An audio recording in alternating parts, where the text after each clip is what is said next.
Tens of thousands of football fans came to Highbury. Electrifying.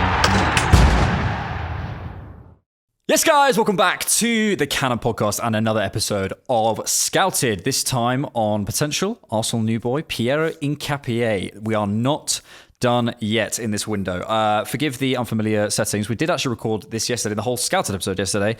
Then we recorded this little YouTube part, and I sounded like I was talking through a potato because I didn't have my audio settings correct. And that's live, baby. That's live.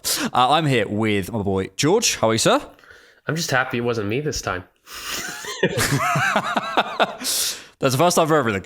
Yes, we thought we wouldn't subject you to the potato audio, so here we are. We did just do an hour looking at clips of Piero Hincapié, a really interesting hour. I think, it's always interesting, you get linked to new names, etc., or, players you think etc., and sort of getting to grips with them, specifics and stuff. It's always an interesting one, but as always, you can get access to all of the Scouted episodes. If you go and watch that one, you get a free trial, but you get access to all of them. So we did one on Leao recently. We'll probably start doing, once the sort of transfer window's over, we'll start doing ones on players like Kiwior and stuff. We'll sort of look more in depth at our own players.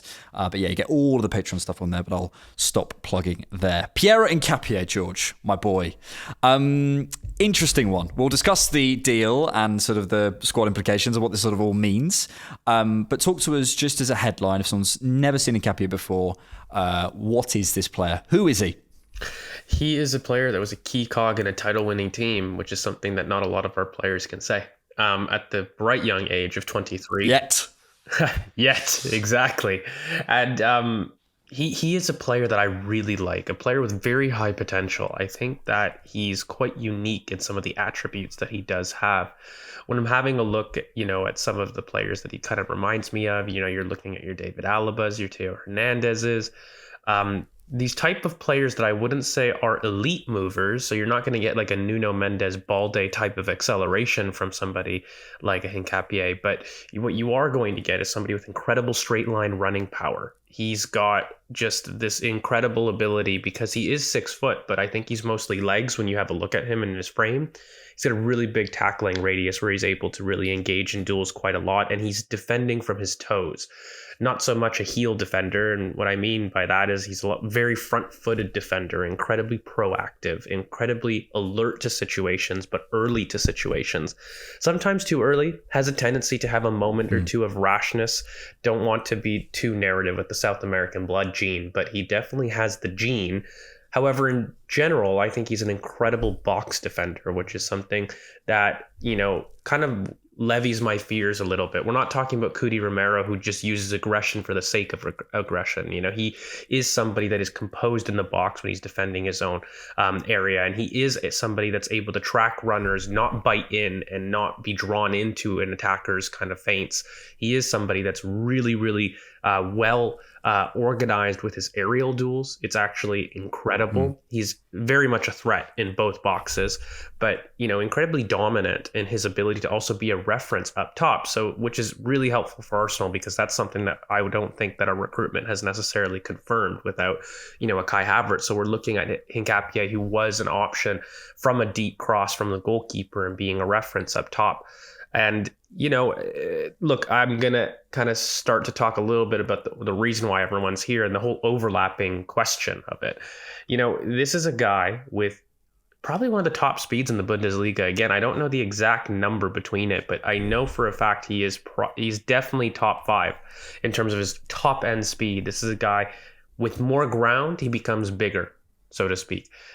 So not somebody that from a standing start you're going to see elite acceleration off of, but also not slow, just not that top 1% necessarily, but he's still faster than 95% of people. And then when he gets into the final third, there are some times where his crossing is inconsistent. I think that he can do better with some of his crosses. However, he's got phenomenal technique, incredible technique, and it opens a wide variety of passes.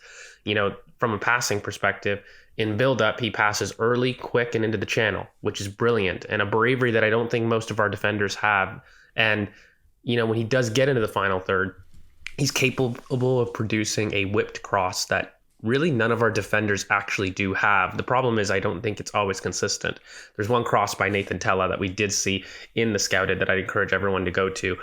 That is the type of cross that I'm looking for from Hincapié a lot more, and he can do it a lot more, but he's got to kind of improve that consistency a bit. So all in all, I'm looking at a player that at 23, incredibly talented. This seems like talent hoarding. I have to call it what it is from an Arsenal perspective. But we will get into why that's so brilliant a little bit later on. Yeah. But from a pure player perspective, that's probably the answer to your alien question that you always ask me on these. Let's have a look at a little bit more of the data. This is courtesy of Scott Willis on Cannon Stats. Just to add a little bit as well on your pace thing, I did actually look that up. So Hincapié last season hit the 21st highest pace in the Bundesliga, but say 21st, that's still really, really impressive. But when you consider he was less than a kilometre an hour behind Alphonso Davies, who's probably considered one of the quickest fullbacks in the world, I think it gives you a bit of sort of context there. And really, when we're looking at the numbers here, I think what I see is, yeah, maybe Hincapié right now isn't the number one in the world at any one thing. But actually what I came away from the scouted feeling was this is a really well-rounded player with big potential, big upside. And I think you can see that in the numbers. You see the goal probability added. I think the cross percentage is probably one of the areas that we can have a look at. I think he definitely has the capacity to do it. There's a goal we kept talking about from Nathan Teller, right? Oh, no, it wasn't a goal actually. Hit the crossbar. But what should have been a goal from Nathan Teller with a brilliant whip ball into the box on the run, something that I don't think many of our defenders can do. But you're seeing, pass efficiency right up there, progressive carries, reception's probably a little bit lower because of where he's playing behind the ball a little bit more, but defensive actions in a team who actually probably have a lot more of the ball. So I think it's all round, and you see the aerials as well. There's a lot to be encouraged by. I think with Hincapié, I do want to pick up on something you said in the sort of the South American thing, because maybe there will be some red flags. And going into the scouted, I'm always like, here's what I think at the beginning, and once I've watched a bit more, here's what I feel.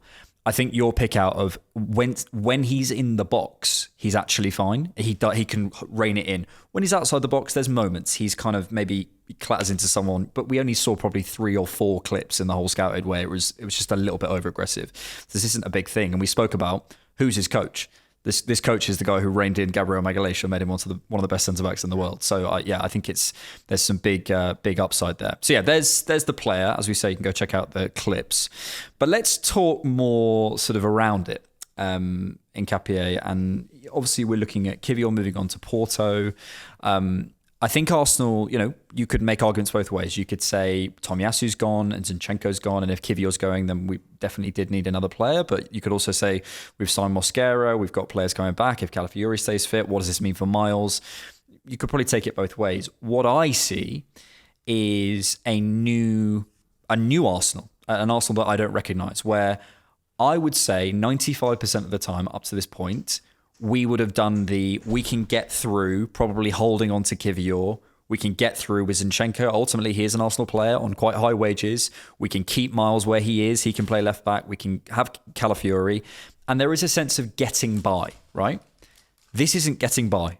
This is, we want to go and rival we already, in my opinion, have the best defensive depth in the world, but we want to go and rival the Cities and Real Madrids and Bayerns. And this is the type of deal when a player becomes available, who seems to be available below his release clause, where you go, okay, we could have left this to next summer, but we found a way to do it now. And that is probably the most exciting part of this is yes, the player, and I think he'll add great depth for us and has implications on Miles and Calafiori, which we'll come to, but that attitude switch is really what I like about this. I had said a comment like earlier in the year that caused quite a stir. And, as I try to do. And it was this idea that I wanted Arsenal to become the Madrid of England. And when you have a look at what Madrid do, and you have a look at their midfield and having Toni Kroos and having Luka Modric, what do? They go and get Tchouaméni and Camavinga. When you have Endrick and you've got Franco, I'm not going to say the last name because that's going to get me in trouble. And you've also got Arda Güler. That could lead. I mean, Vinny and Rodrigo is a perfect example. Yeah. They got Vinny and then they went, well, you're good as well, so we'll get you. Absolutely. I mean, it's getting to the point where it almost feels like everybody can have nice things except for Arsenal. And you get that kind of narrative a bit sometimes, which I find really unique because when we're starting to look at this squad, is it a little bit talent stacking? Absolutely. I can't, ignore it. But then I'm looking at the best teams in the world, and I'm sorry, everybody praises. When the time comes and you've got injuries and people want to sit there and say, Mikel, no excuses. You're not allowed to excuse yourself. And then you're like, okay, so I'm going to get my 60 million insurance.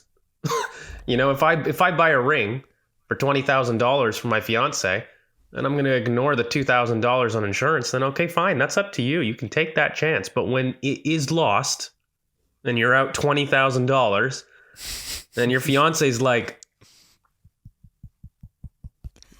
I'm sorry. The wedding you're gonna analogies hit again. Yeah, you're going to want to pay for it. And so it becomes a problem when it's a problem. And when it's a problem, you use it as a way to beat your manager with and your team with. And we do this in football all the time, whether it's mainstream media or fans. And so from my perspective, for Arsenal to be that club, by the way, I find it incredibly unique. It's not Arsenal, and I love it. The amount of times I've seen in the last 2 decades of my actual watching career, it's like this idea that Arsenal just needed one more signing to be, complete.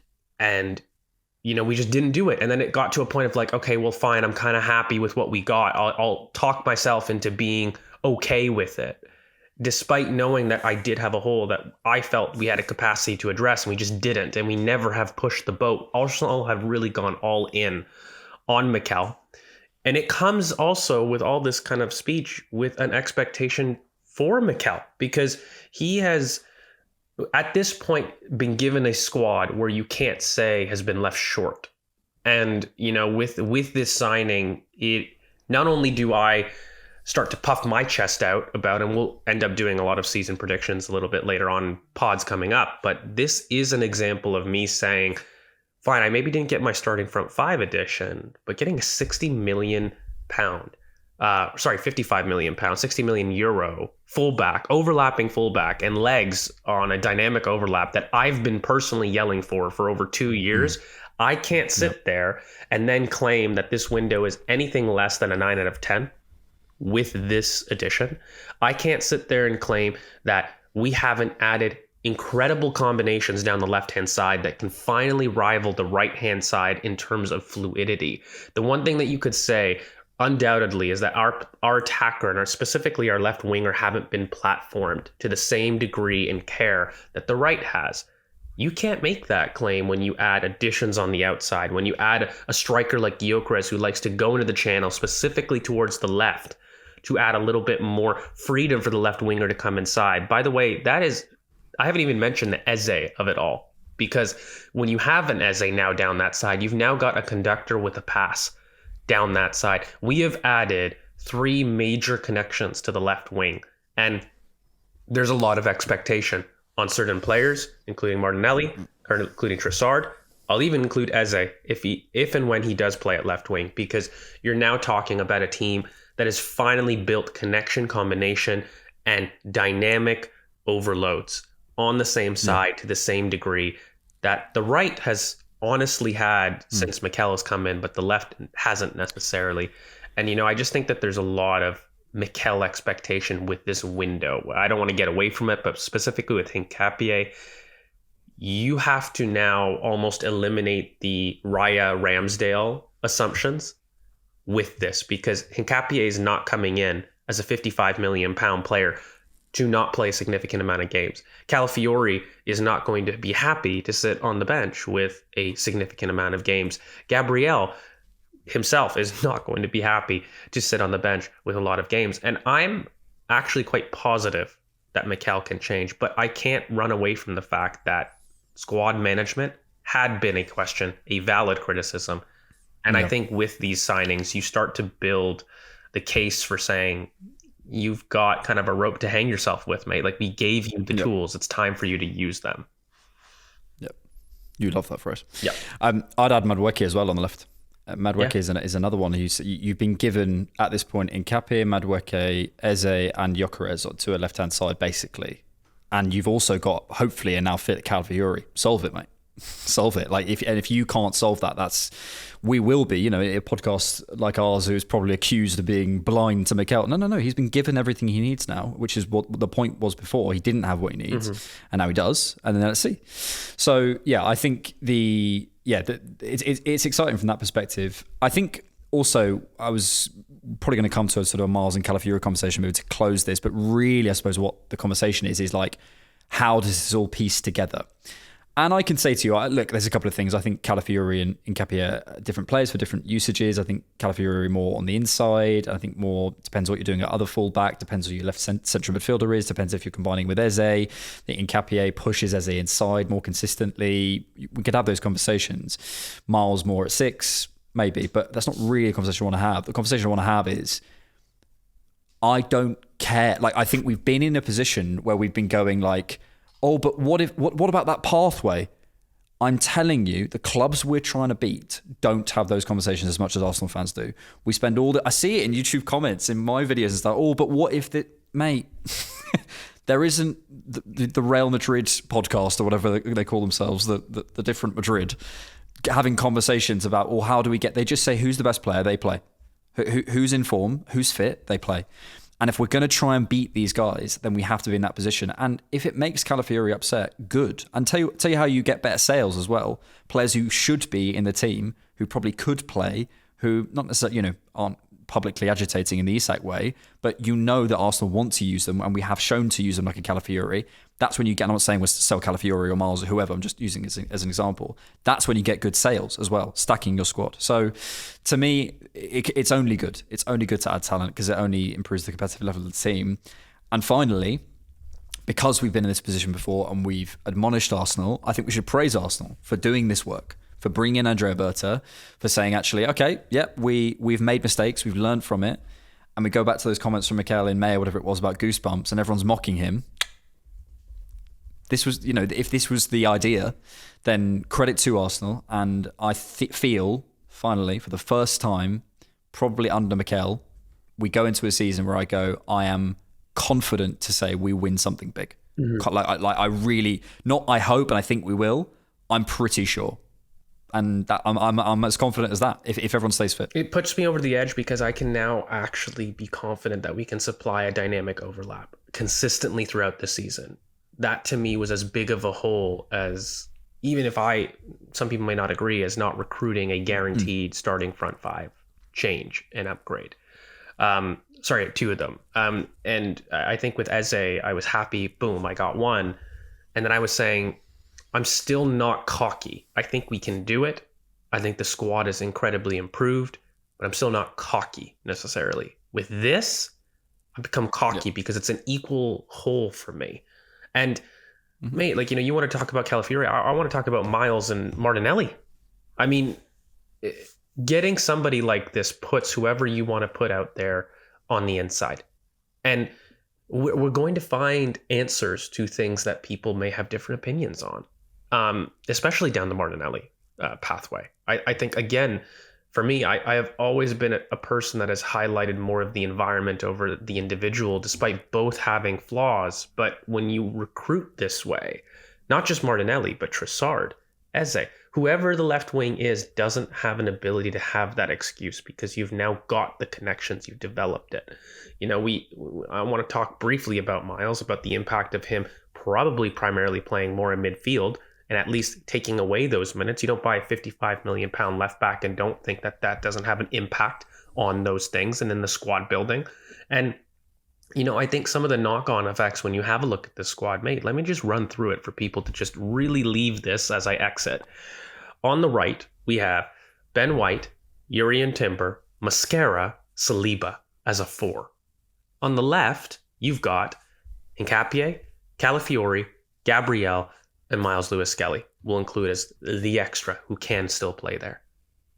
As 8 defenders, mate, that is insane. It's as good as it gets. You got Salmon behind them as well. Yeah, you got Salmon behind. That is confidently, Arsenal have the best defense in world football, undoubtedly. I think so. Not only did I think that we had the best last year in terms of our center back partnership, There were moments, but as a group, you can't tell me there's a more talented group than that group in world football. It has reached the Madrid levels of exposure and talent stacking from a defensive point of view.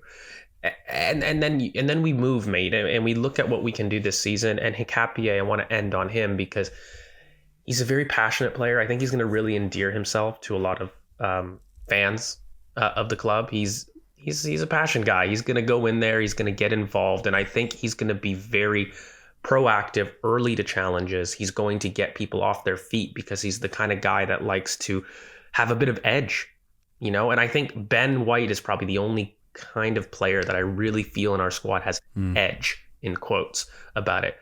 Hincapié is nasty, and I like it. We need that. We need the housery. Well, if you want to go check out that housery, you can on Patreon on a 7-day free trial, as we say. You can get access to all the other scouts as well, and all the other Patreon stuff that comes out.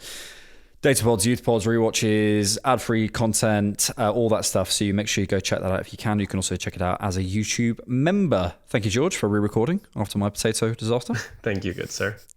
Thank you so much for watching, and thanks for keeping it Arsenal. Tens of thousands of football fans came to Highbury. This was one kind of queue the ladies thoroughly enjoyed. Electrifying. Electrifying. Inspiration.